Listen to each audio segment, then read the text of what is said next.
Welcome to our channel. ప్రస్తుతం మనతో పాటు ఉన్న vegetable therapist, sun spiritual society founder అయిన విక్రమాదిత్య గారు. సార్తో మాట్లాడి ఈరోజు హెల్త్ గురించి మరికొన్ని అప్డేట్స్ అడిగి తెలుసుకుందాం. నమస్తే సార్. సూర్యోస్మిత అండి. మనకి ఏదైతే మోకాళ్ళు ఉంటాయో దీని గుజ్జు అరిగిపోవడం, కీళ్ళ సమస్యలు, వాపులు రావడము, సో మార్నింగ్ లేవగానే కొంతమందికి పిక్కలు పట్టేస్తున్నాయి అని చెప్పేసి అంటూ ఉంటారు. ఇలాంటి వాటికి అడిగితే డాక్టర్స్ కూడా మంచి ఆహారం తీసుకోండి అని అంటూ ఉంటారు. లేదంటే మీకు నరాలు బలహీనంగా ఉన్నాయి అంటూ ఉంటారు. సో దీనికి కూడా మనకి ఫుడ్డే మెయిన్ రీజన్ అంటారా, లేదంటే మన లైఫ్ స్టైల్ ఏమన్నా డ్యామేజ్ అవ్వడం అంటారా? 100% లైఫ్ స్టైలే మీకు వచ్చిన ప్రతి సమస్యకి మీ లైఫ్ స్టైల్ బాగాలేదని చెప్పడం. అంటే అందరం 140 కోట్ల మంది జనాభా, అందరికీ లైఫ్ స్టైల్ డ్యామేజ్. ఇప్పుడు నేను సాధారణంగా పెద్ద సఫర్ అవును. ఇప్పుడు కొంచెం థ్రోట్ ఎఫెక్ట్తో సఫర్ అవుతున్నాను, కొంచెం ఇరిటేషన్ ఉంది.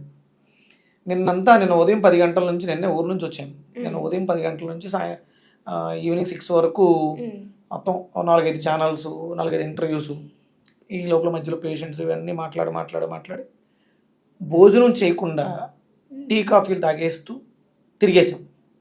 బాడీలో హీట్ ఎక్కువైంది, గొంతు మీద ఎఫెక్ట్ పడింది. టీ కాఫీలు తాగాను కదా, కఫం పెరిగింది, లంగ్స్లో ఎఫెక్ట్ వచ్చింది, గొంతు జీరగా వస్తుంది, అక్కడ ఏదో ఉంది లాగాలనిపిస్తుంది. దీన్ని ఇలాగే కంటిన్యూ చేస్తే బాడీలో ఎసిడిక్ నేచర్ పెరిగి ఆ కార్టిలేజ్ ఏదైతే మోకాళ్ళ దగ్గర గుజ్జు ఉందో అది డిహైడ్రేట్ అవుతుంది, అరగపోవడం కాదు. మనం తీసుకున్నటువంటి ఎసిడిక్ నేచర్ ఫుడ్స్ అంటే టీ కాఫీలు బాడీలో ఎసిడిటీని పెంచుతాయి.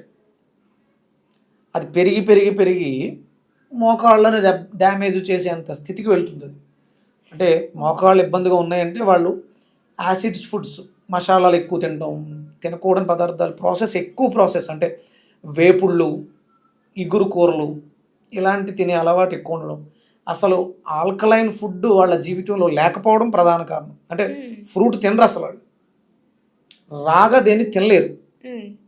విపరీతమైనటువంటి క్రేవింగ్స్, ఆకలి ఎక్కువగా ఉంటుంది వాళ్ళకి, విపరీతమైనటువంటి కోపం వస్తూ ఉంటుంది వాళ్ళకి. అంటే బాగా కోపం వచ్చే వాళ్ళకి ఈ సమస్య వస్తుంది, మోకాళ్ళ నొప్పులు. సమస్య ఉన్న వాళ్ళకి కోపం వస్తుంది, సమస్య ఉన్న వాళ్ళకి ఎలాగో కోపం వస్తుంది, నడలేక ఇబ్బంది వచ్చేసి కోపం వస్తుంది. కోపం ఉన్న వాళ్ళకి ఈ సమస్య వస్తుంది. తన కోపమే తన శత్రువు, మీ కోపం మీకే శత్రువు. ఎలాగంటే మిమ్మల్ని బాధ పెట్టేస్తూ ఉంటుంది.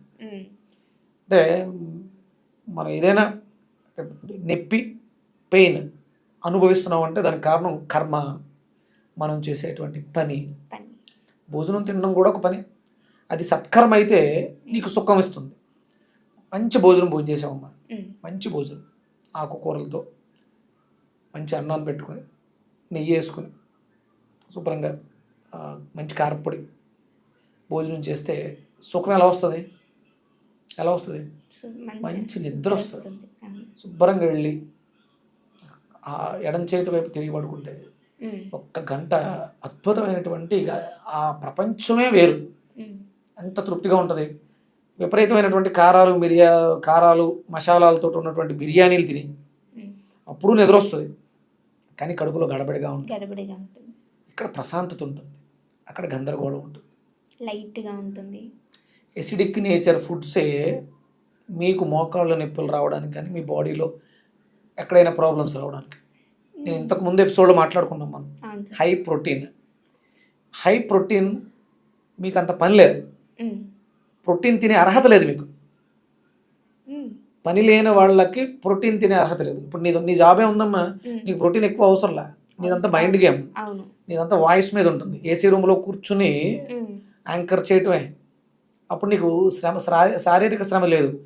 నువ్వు పొద్దుటే ఆఫీస్కి వచ్చిన వెంటనే 3rd ఫ్లోర్కి రావడానికి లిఫ్ట్ ఎక్కుతావు, మెట్లెక్కే అలవాటు నీకు లేదు.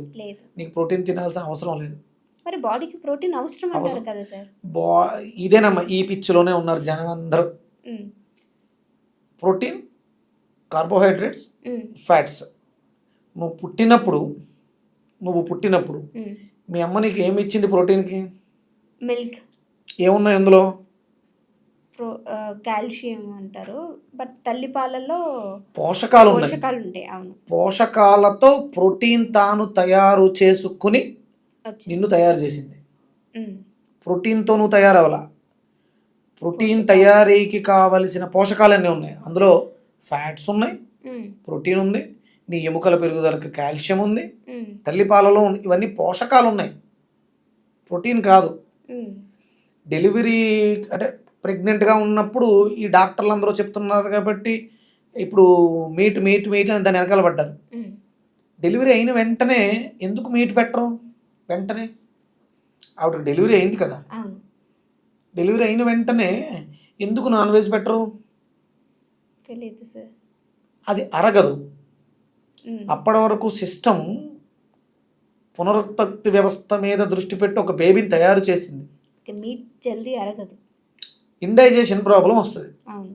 అందుకని అప్పుడు పత్యం చేయిస్తారు. ఇప్పుడు ఆధునిక వైద్యంలో, ఆధునిక విధానంలో మీట్ని ఎక్కువ ప్రమోట్ చేస్తున్నారు.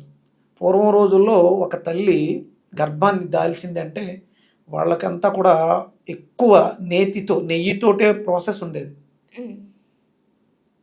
పాలల్లో అన్నం నెయ్యి వేసుకుని తినాలి, పెరుగన్నంలో నెయ్యి వేసుకుని తినాలి, ఉత్తి అన్నంలో నెయ్యి వేసుకుని వాము పొడి ఇలాంటివి ఉంటాయి, శొంఠి మిరియాల పొడి, ఇవన్నీ అవే తినేవారు. ఖాయం పదార్థాలు తినేవారు. డెలివరీ తర్వాత కూడా ఖాయం పదార్థాలే తింటారు శరీరం గట్టి పడడానికి. మరి అప్పుడు అవసరం లేదా ప్రోటీన్? తల్లికి అవసరం. డెలివరీ అయిపోయిన వెంటనే పెట్టేస్తే ఈవిడ తినేసి ఆ పాలు బిడ్డకి ఇచ్చేయాలి కదా.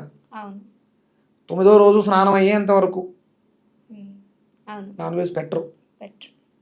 అప్పుడు మరి ప్రోటీన్ అవసరం లేదా? భ్రమలో ఉన్నారమ్మా. ప్రోటీన్ తయారీ అనే ఒక మిషన్ నీ బాడీలో ఉంది. నువ్వు ఇచ్చే పదార్థంతో అది తయారు చేస్తుంది. ఇప్పుడు నేను నాన్ వెజ్ తిన్న తల్లి, మానేసి చాలా కాలం అయింది. నేనేమన్నా అన్హెల్దీగా ప్రోటీన్ లెస్ మ్యాన్గా ఉన్నానా? చాలా పర్ఫెక్ట్గా ఉన్నారు, మంచి కలోనింది, ఆరోగ్యంగా ఉన్నారు. ఫస్ట్ ఇది ఎక్కడ వస్తుందంటే నీ బాడీలో ఆ మెకానిజం ఉంటుంది. ప్రోటీన్ నీ బాడీ తయారు చేస్తుంది. తయారు చేసిన ప్రోటీన్ మళ్ళీ అది క్యాలరీస్గా మార్చుకుంటుంది. అది మళ్ళీ ఎనర్జీగా బర్న్ అవుతుంది. అల్టిమేట్ నీకు ఫైనల్గా కావాల్సింది ఏంటి? ఇప్పుడు నేను మాట్లాడుతున్నాను, నువ్వు మాట్లాడుతున్నావు, నీకు కావాల్సింది ఏంటి? ఎక్కువ సాయంత్రం దాకా పనిచేసిన తర్వాత చాలా అయిపోయింది, టైం అయిపోయింది, అప్పుడు వస్తే ఉంటావు పొద్దుటి నుంచి వాగి అలసిపోయాను అంటావు తప్ప ప్రోటీన్ అయిపోయింది, కార్బోహైడ్రేట్ అయిపోయింది, ఫ్యాట్ అయిపోయింది అంటావా? ఎనర్జీ అయిపోయింది, నీరసించిపోయాను. నీకు కావాల్సింది ఏంటి? ఎనర్జీ. ఇక్కడికి రండి, అది సన్లో దొరుకుద్ది. ఏసీ రూముల్లో కూర్చుని ఇక్కడే కూర్చుందాం మనం 2-3 రోజులు. మనకు కావాల్సినవన్నీ తెప్పించుకుందాం, హై ప్రోటీన్ ఉన్న ఫుడ్స్ అన్నీ పెట్టుకుందాం, 2-3 రోజులు కంటిన్యూగా వీడియోలు చేద్దాం.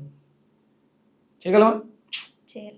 లైట్ ఎనర్జీ ఉండదు. అంటే ఈ లైట్ కాదు మనకు కావాల్సింది, మనకి ఎనర్జీని ఇచ్చే sunlight, source of light, natural light. Energy ఉంటే చాలు. అది ఆ రా ఫ్రూట్స్లో ఉంటుంది. డైరెక్ట్ నువ్వు ఒక ఫ్రూట్ తిన్ననే ఎనర్జీ వస్తుంది, తిన్న 10-15 నిమిషాలకి. కాయగూరలు, పచ్చి కాయగూర, మీరు మార్కెట్లో తిరుగుతున్నప్పుడు అక్కడ ఈ కూలి పని చేసే వాళ్ళందరూ, కూలీలందరూ కూడా ఒక చేతితో క్యారెట్ పట్టుకుని తింటూ మూటలు ఎత్తుకుంటూ నవ్వుతూ ఆడుతూ పాడుతూ 4 దొండకాయలు పచ్చివి తినగలిగినవన్నీ తినేస్తుంటారు. తెల్లదుంప ఒకటి తినేస్తుంటారు అక్కడికక్కడే. అవి కడుక్కోవడం ఏమీ ఉండదు. అక్కడ క్యారెట్ తీస్తాడు, ఎలా దురుస్తాడు, దాని దగ్గర టవల్ ఉంటుంది, ఎలా అంటాడు, శుభ్రంగా కురుక్కుంటూ. ఇన్స్టెంట్ ఎనర్జీ అది. మనకి ఎనర్జీ కావాలి, మనం ఎనర్జీతోటే బతుకుతాం. ప్రోటీన్ కావాలనే పిచ్చిలో, ప్రోటీన్ ఎవరికి కావాలంటే బాడీ బిల్డింగ్ చేసేవాడికి ఆ బిల్డ్ కోసం ప్రోటీన్ కావాలి, మెయింటెనెన్స్కి ప్రోటీన్ అవసరంలా, ఎనర్జీ కావాలి. ప్రోటీన్ అల్టిమేట్గా ఏమవుతుంది? ఎనర్జీగా కన్వర్ట్ అవుతుంది కదా. డైరెక్ట్ ఎనర్జీ తీసుకో, ప్రాణాయామం చేయి, ఎనర్జీ వస్తుంది. మంచినీళ్ళు తీసుకో, ఎనర్జీ వస్తుంది. మంచినీళ్ళు శక్తి. నువ్వు ప్రోటీన్ బాగా తీరుతావమ్మా, మంచినీళ్ళు తాకుండా ఉండి చూస్తా. అది అంటే మనకు కావాల్సింది, మన మెయింటెనెన్స్కి ఏం కావాలి? ఖచ్చితంగా ఎనర్జీ కావాలి.